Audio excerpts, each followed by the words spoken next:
Salut à toi Adrien. Donc aujourd'hui on est là pour faire ton interview client. Ça fait maintenant un petit moment qu'on travaille ensemble et on s'est dit que ce serait pas mal que tu t'exprimes sur notre collaboration. Donc est-ce que tu peux te présenter en quelques mots? Bien sûr. Donc moi, c'est Adrien Tornier, 24 ans aujourd'hui. Donc depuis 2025, j'ai lancé mon programme qui s'appelle Ambition, qui est là pour aider mon ancien moi, parce qu'à savoir que j'étais pâtissier chez La Durée en Suisse, que j'ai tout quitté pour lancer mon business en ligne et je sais à quel point c'était dur au début. Et c'est pourquoi, enfin pareil aussi, je sais à quel point ça a été dur les conditions de travail. Et c'est d'ailleurs pour ça que j'ai décidé de quitter le monde de la pâtisserie et de la restauration. Donc en 2023, c'est à ce moment-là que j'ai tout quitté. Jusqu'en 2025, j'étais plus focus sur de la formation de pâtisserie. Et après, donc là, gros changement. Je voulais plus forcément faire de la formation, mais vraiment de l'accompagnement, comme je l'ai dit tout à l'heure, pour aider mon ancien moi. Et donc, c'est pour ça que j'ai décidé de me lancer et d'accompagner donc aujourd'hui les pâtissiers cuisiniers qui veulent lancer leur business en ligne et surtout sortir des conditions du métier pour devenir indépendant. Il me semble que tu as accompagné pas mal de personnes en plus depuis que tu as commencé, donc tu n'es pas là depuis hier, tu es déjà bien en place dans le milieu de l'infoprenariat, si je puis dire. Tu sais à peu près combien de personnes tu as accompagné depuis le début? Depuis le début, 4500 personnes, alors avec les formations de pâtisserie. Et depuis que je suis vraiment focus dans la partie plus accompagnement, parce que j'avais aussi un accompagnement sur les réseaux, et aujourd'hui vraiment dédié au business en ligne, on a accompagné un peu plus de 200 personnes. Donc, quelle était ta situation avant de travailler avec nous? Est-ce que tu étais dans une situation qui t'a fait dire je dois déléguer à quelqu'un ou pourquoi tu as décidé de faire appel à quelqu'un? Alors, pourquoi j'ai décidé de faire appel à quelqu'un d'autre? Parce que déjà, j'avais trop de choses à gérer quand tu essayes de scaler comme tu peux, parce que au début, je déléguais pas forcément tout ce qu'il fallait au bon endroit. J'ai délégué les réseaux sociaux, mais après, je suis vite revenu dessus. Et par contre, la partie ads qui commence à prendre de plus en plus de place parce que j'avais déjà pas mal, ce que j'appelle un peu poncé l'organique, dans le sens où j'avais un gros compte organique que j'avais beaucoup, beaucoup usé, à force forcément de faire des conférences tous les dimanches. Et arrivé au moment où j'ai besoin, enfin, le chiffre d'affaires, tu vois, qui commence à descendre petit à petit, et tu te dis, bon, c'est peut-être temps de se commencer à se lancer dans l'ADS. J'ai essayé, donc c'est un peu trop technique. Alors moi, c'est ce que j'ai pas forcément toute l'énergie et le temps à mettre sur Meta, parce que aussi ça demande d'apprendre des nouvelles connaissances. Et en vrai, j'y connaissais pas grand-chose. Je voulais pas faire non plus trop de bêtises. J'ai essayé par moi-même pendant environ 2-3 mois à essayer de lancer mes propres campagnes. Mais entre faire les scripts, les tournages, après tu dois envoyer un monteur, tu dois paramétrer Enfin, c'est trop compliqué, trop complexe, et c'est pour ça que j'ai décidé de faire appel à vous, en fait. Ok, trop bien. Et tu n'avais jamais fait appel à des prestataires avant nous? On a été les premiers? En niveau media buying, jamais. Jamais, vraiment, je me débrouillais, j'essayais de me débrouiller, de me dépatouiller tout seul comme je pouvais. Ok, bah top. Comment est-ce que tu as découvert nos services et quels étaient tes doutes avant de te lancer avec nous? Alors, comment je découvre vos services? Tout est venu de Charles, qui était mon coach et qui justement travaillait avec vous. Après ça, je suis rentré avec Maxence, enfin rentré en contact avec Mathis et Maxence juste après parce que je les avais déjà rencontrés sur un séminaire, donc on se connaissait déjà et ils m'ont donc recommandé vos services. C'est comme ça que ça s'est fait. Ok, trop bien. Et tu n'avais aucun doute au moment où tu nous as rencontrés? Est-ce que tu avais des appréhensions peut-être? Je pense que vu que ça venait on va dire d'un partenariat, parce que c'est eux qui vous recommandaient. J'ai là les yeux fermés parce que c'est des personnes de confiance et c'est des vrais entrepreneurs. Donc là-dessus, il n'y a pas trop de soucis. Et j'avais besoin de personnes pour gérer mon media buying, donc il n'y avait pas non plus de 36 solutions.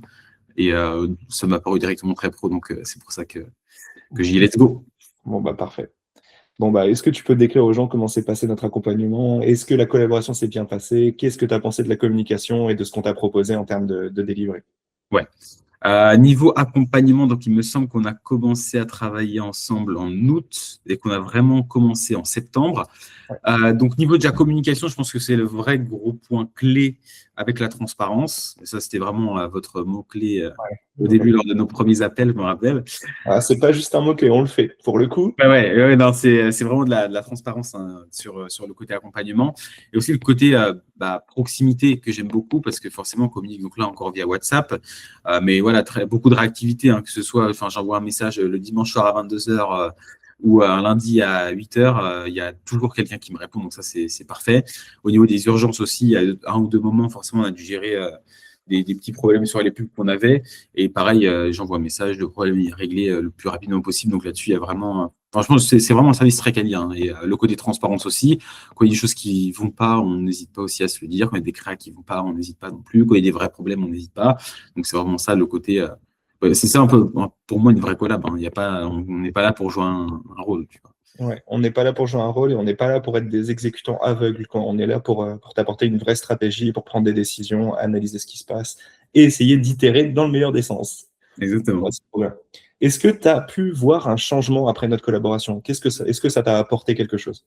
Alors, ce que ça m'a apporté, bah, surtout ça m'a libéré du temps. Ok, surtout quand on délègue, c'est ce qu'on cherche en priorité et surtout l'esprit safe. On sait que tout se passe bien, on sait que vous gérez bien comme il faut les budgets. Quand on dit je vais dépenser 1 500 € la semaine, vous le faites.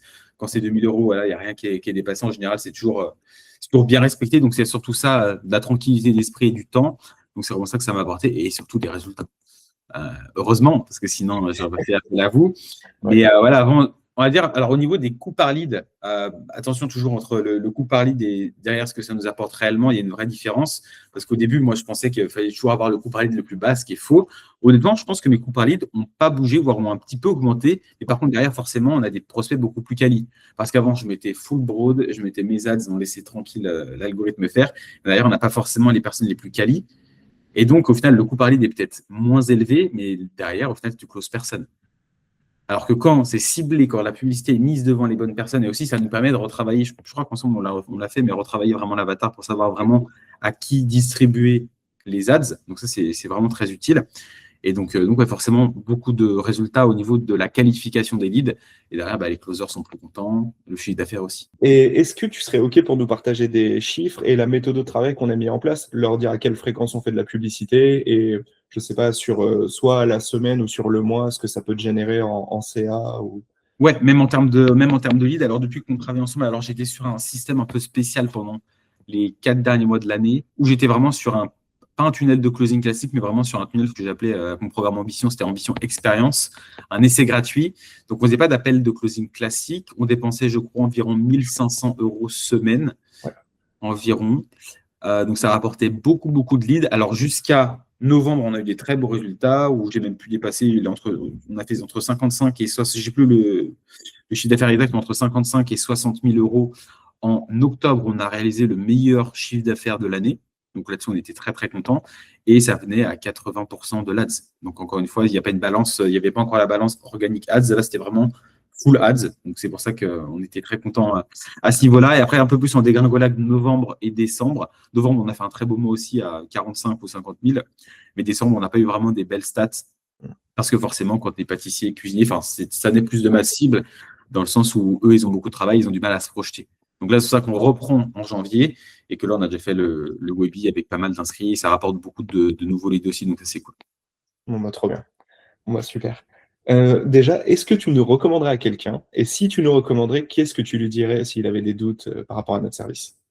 Alors, je voulais le faire en plus dans le nouvel accompagnement dans lequel je suis, de recommander vos services. Mais oui, je le ferai. Je le ferai complètement. En tout cas, si les personnes qui m'écoutent, c'est des infopreneurs ou même peut-être des agences ou d'autres structures et que vous voulez juste gagner du temps et avoir une tranquillité d'esprit, c'est ce qu'il faut faire. Faut déléguer, il faut déléguer aux bonnes personnes, à des personnes qui sont vraiment là avec vous et qui ont une vraie disponibilité, prêtes aussi à gérer des moments de complications comme moi j'ai pu avoir, mais vraiment avec beaucoup de réactivité. Donc ouais, forcément, je vous recommande. C'est sûr. Magnifique. Eh ben, je te remercie. En tout cas, pour nous, c'est toujours un plaisir de collaborer avec toi. Tu es le genre de client qu'on aimerait avoir x10, x15. Donc, c'est parfait. Je te remercie pour cette interview et puis je vais te souhaiter une bonne journée. Merci beaucoup.